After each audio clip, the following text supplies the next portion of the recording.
cilin nga anëtarët e panelit për të dhënë një fjalim të tyre. Si fillim, të doja të ftoja me respekt zotin Pollum Zallumi, avokati i njohur mbrojtësi të drejtave të njeriut dhe mik i familjeve që kërkojnë të çlirojnë bijtë e tyre nga kampi i Mekut. Fillimisht ju përshëndes për pjesëmarrjen. Tashmë jemi bërë vërtet një organizat vërtet disiplinuar dhe me rregulla dhe norma shumë ligjore dhe njerëzore. Që natyrisht në sajt kretarit që të apasionuar nuk përton në asnjë moment për të realizuar statusin edhe akt themelimin e një organizate, siç përcaktohen dispozitat ligjore. Për çdo organizat ka një status, ka një akt themelimin, ku në bazë të ligjit përcaktohen edhe gjithë aktivitetet, duke ruajtur natyrisht normat ligjore dhe njerëzore. Tema që ka vërtet interesante, unë pak më vënë se mora vesh, sepse kam bërë shumë nga shumë sot, për mirësinë, edhe vërtet që mirësia do të ishte një virtut shumë i lartë njerëzore. Dhe kjo temë u them përputhet një mënyrë edhe me objektin edhe programin e kësaj organizate, që në thelb ka vërtet ka mirësinë për të ndihmuar të kontingjent iranianët që mos përsërisë unë jam marrë goxha në aspekt ligjor, në mirësinë e brendshme, me gjykatët për leje afatgjatë të ndrimi ose të tipit këto, që i kemi gati në proces. Jo të gjitha përgjithësor, se shpresojmë që një pjesë të madhe të tyre do të rregullojmë edhe në Ministrinë e Brendshme, që na kanë premtuar që në bazë të ligjit huaj, këto persona asnjë nuk duhet të ketë frikë për orën dëbimi.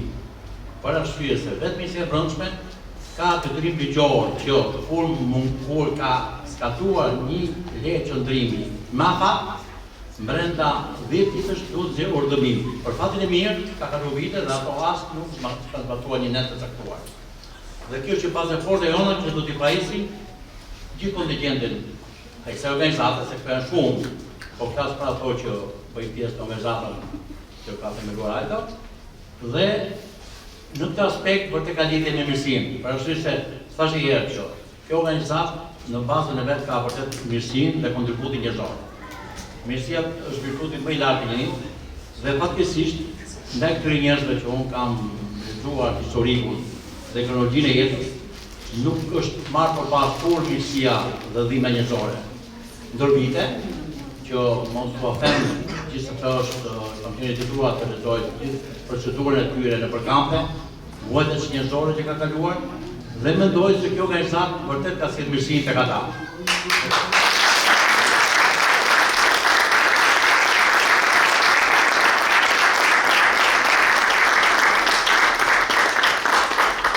Kjo mirësi them që të plotësohet edhe në plotësimin e kuadrit ligjor, për të pajisur të gjithë kontingjentin me vizë unike të TPC, të cilët nuk kanë më asnjë problem dhe gati plotësojnë statusin e çdo mbështetësit tonë, dhe kanë të drejtë pastaj mbas këtij momenti që të pajisen me kontrata pune, me siguracione, pra të gjitha të drejtat e njeriut që përcaktohen edhe në Kartën e Drejtave Evropiane, siç edhe ne e kemi miratuar si shtet.